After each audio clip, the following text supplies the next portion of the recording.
A leaning pool is not the best way to start your summer. We took 2 sheets of XPS, angled it 45 degrees on the inside edge. We made a smooth cove where the liner meets the raised XPS. No sharp edges. We lined up the sheets in an L shape, cut gaps for the 2-inch underleg pavers, because the weight of these pool legs will crush XPS like stilettos on a trampoline. Hang out with us. We're gonna level with you. Welcome to Eclectic Ideas. We're glad you're here. And here's what we got. Boom! Foamular NGX 250, otherwise known as XPS or extruded polystyrene. Don't be fooled by its soft corners. The edges dent, but XPS is rigid and dense, and its tensile strength is magnificent for dispersing heavy loads, like leveling a pool. We're leveling up with 2 inches of rise. We're angling those inner edges at 45 degrees for a nice coved, chamfered edge along the section where the pool liner meets the XPS. Not to get too technical here, but we used the other sheet of XPS as our ruler, and we drew a more or less even line for that entire 8-foot length. And next we'll cut this to make our gentle slope.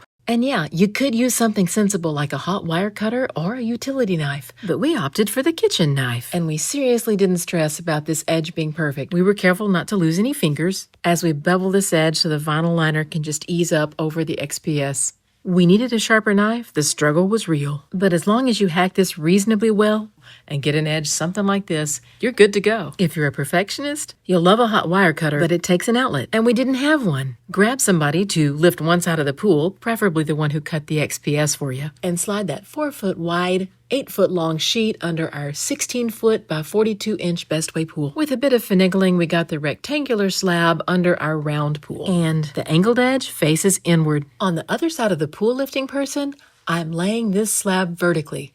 We got to mark this vertical side so that these angled cuts line up with the coving on the horizontal slab we just put in place. Let's pull it back out and make those cuts. We're making a gentle angle for that 2-inch rise so it's easy on our liner. Not to intimidate you with our precision shop gear, we're using a pool pole as a straight edge, but we are getting it done. And once we get it cut, then we chamfer it at 45-degree angle just like this. I bought 2 sheets instead of 3 to save money. And they wouldn't fit in the SUV. Home Depot delivered free since I have pro status. With these tools, it's kind of obvious, right? If you need it, you can rent their truck.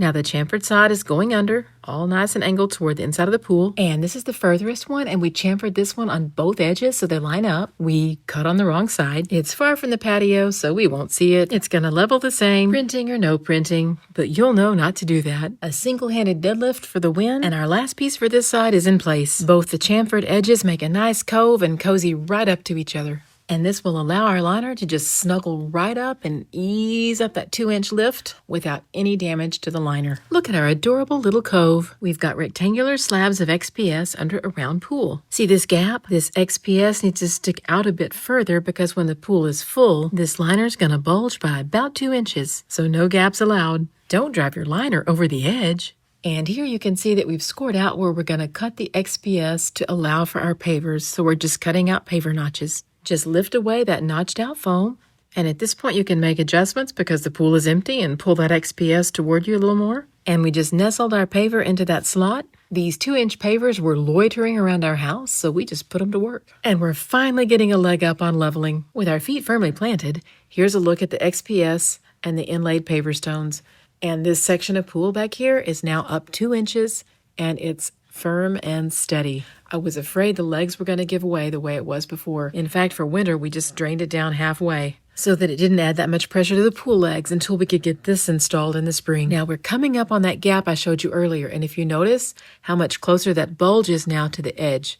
So I hope we got it far enough out, but you will want to, allow for that. It took a lot of research to figure this out, and I really wanted to simplify it so y'all can do it super fast. Lowe's didn't have the 2-inch, so I had to go further to Home Depot to get the 3-inch. Measure your thickness and then call to see if they've got it in stock. It's affordable, but I went to get 4 sheets and I came back with 2 when I saw the price. Here's the reveal. Our Aper Scuba S1 Pro had no problem sailing right over it. I thought I needed to elevate it 3 inches, but 2 inches was just fine. Here's the smaller broomstick vac, and the Coquito Extra Vac 110 just sails right over it. The coving doesn't bother it a bit. This XPS is super versatile, so if you have a larger installation, you can go wider by duct taping the 4x8 slabs together, kind of daisy chaining them if you will. For extra thickness, super 77 them together. When level change happens, the Eclectic Ideas house likes XPS. Please like and subscribe. Thanks for watching. Bye-bye.